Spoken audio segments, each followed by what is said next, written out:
Hello, I'm Michael Harnischfeger, Police Chief in Ada, Ohio, and President of the Ohio Association of Chiefs of Police.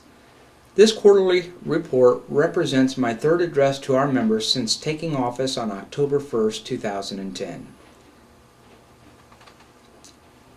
From the beginning of my presidency, I've tried very hard to effectively communicate to our members through internet addresses, speaking with our committees, attending district meetings, county chiefs associations, and at various OACP functions. I have placed great importance on member communications, and I hope that my efforts have proven beneficial as we work our way through this important time. Before I get into the update portion of this address, I would like to encourage you to join us at the 2011 OACP Conference and In-Service to be held beginning this Sunday from April 10th through the 12th at the beautiful Cherry Valley Lodge in Newark, Ohio. This year's conference and in-service is packed full of great opportunities to learn, network, discover, and renew friendships. Archie Griffin will be with us on Monday evening as our keynote speaker as we honor those who have contributed to the Ohio Association Chiefs of Police and the Law Enforcement Foundation. According to OACP staffers, this year's conference and in-service will mark new highs in member attendance, and our vendor show promises to be one of the best yet. With a sold-out vendor show, our OACP staffers have been working hard to make room for even more vendors who consider our show one of the most important networking opportunities available in Ohio. Recognizing that last year's venue was a bit cramped, you'll find our vendor show layout, evening ceremonies, and educational venues much more conducive to your comfort and satisfaction. Along with the educational and networking opportunities, our conference is very important as we carry out the business of our association. This year we will be voting on a second vice president who will join the leadership of our association beginning in October and will eventually take the helm as president, an important decision that requires your careful consideration. Our candidates for second vice president are Chief Alexander Bibras and Chief Steve Sarver. By now, the majority of you who will be attending our conference and in-service have already signed up at oacp.org, and for those who have held out, I urge you to consider this opportunity to join us at the Cherry Valley Lodge and join your fellow chiefs for a great time together. In the first quarter of 2011, I have attended the funerals of two police officers who were gunned down in the line of duty while serving their communities: Clark County Sheriff's Deputy Susan Hopper and Sandusky City Police Officer Andrew Dunn. As you know, the OACP has had a policy in place which requires the quick response of our district representatives to reach out to the agencies affected by line-of-duty deaths.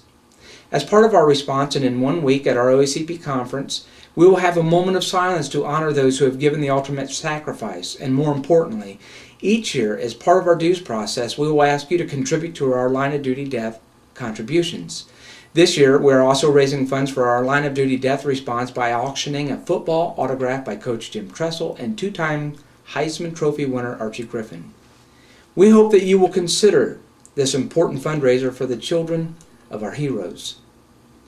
During my first address to the members on October 1st, I stated that I hope to be the last president to deal with the issue of the Oleson grant, and during my address in January, I stated that we were getting close to more news.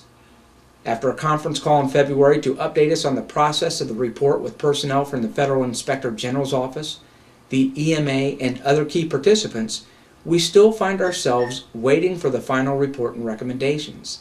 I will say it again. I am hopeful that we will have progress very, very soon, and as always, our communications with our members will be a priority.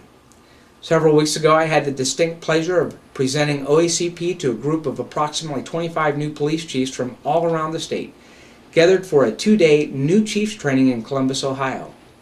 It is always a pleasure to meet new chiefs from around the state, and especially those who are just starting in the position of chief. As I spoke to the group and shared the mission, values, and offerings of our association, I also had the opportunity to briefly share with them the importance of their new position. I explained that their position was one of the most important positions in today's society. When we think about the impact which we can have as police chiefs to offer a community peace and quiet, calm and order through effective policing techniques and modern police practices, there can be no doubt that today's police chiefs must be prepared, educated, and connected to other successful police leaders.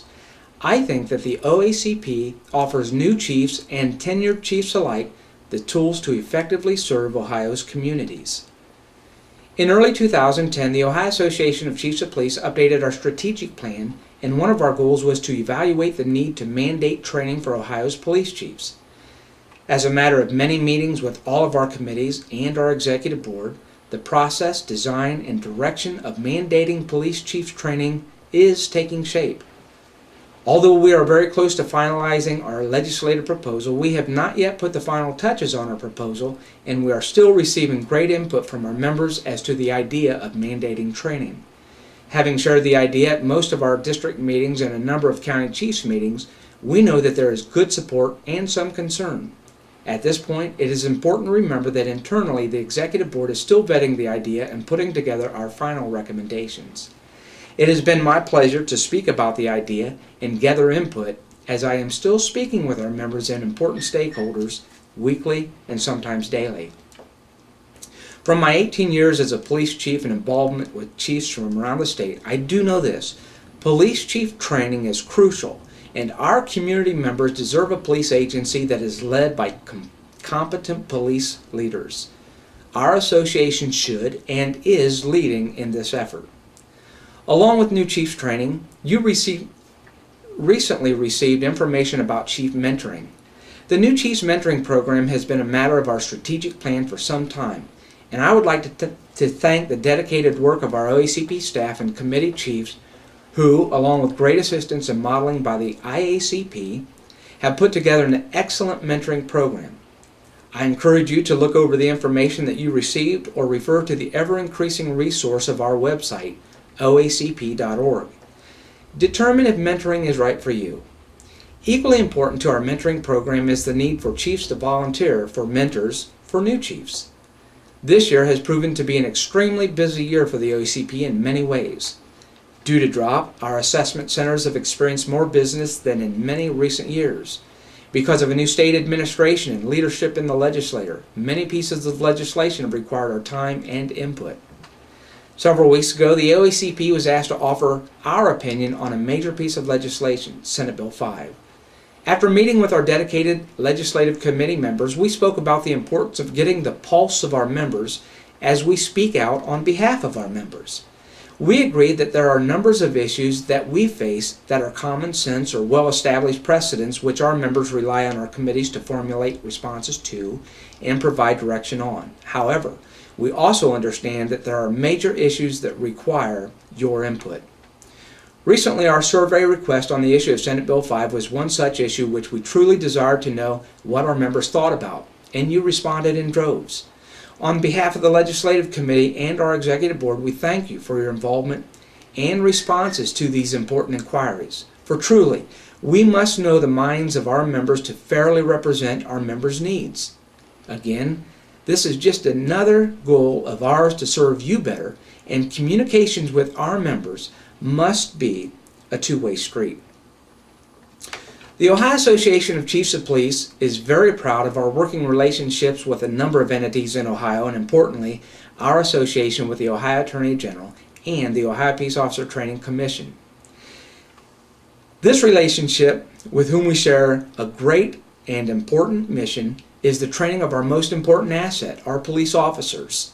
This past week, 5 police chiefs, along with the BSSA, FOP, and other important stakeholders, took part in the first of several meetings to conduct a job task analysis for basic peace officer training in the state of Ohio. This is the first step to completely reevaluate basic police officer training in the state, and a process which we are proud to be part of. Truly, and once again, this is a testament to the importance for training for all police officers as we serve the residents of Ohio. Finally, and as I close this quarterly address to our members, I'd like to recognize longtime Education Committee Chairman, Chief Greg Garlock. Chief Garlock is preparing to retire from the Lima Police Department effective next week after 39 years of service to the people of Lima, Ohio, my hometown. Congratulations, Chief Garlock. To our members, I hope to see you in Newark, and until then, stay safe, and may God bless the Ohio Association of Chiefs of Police.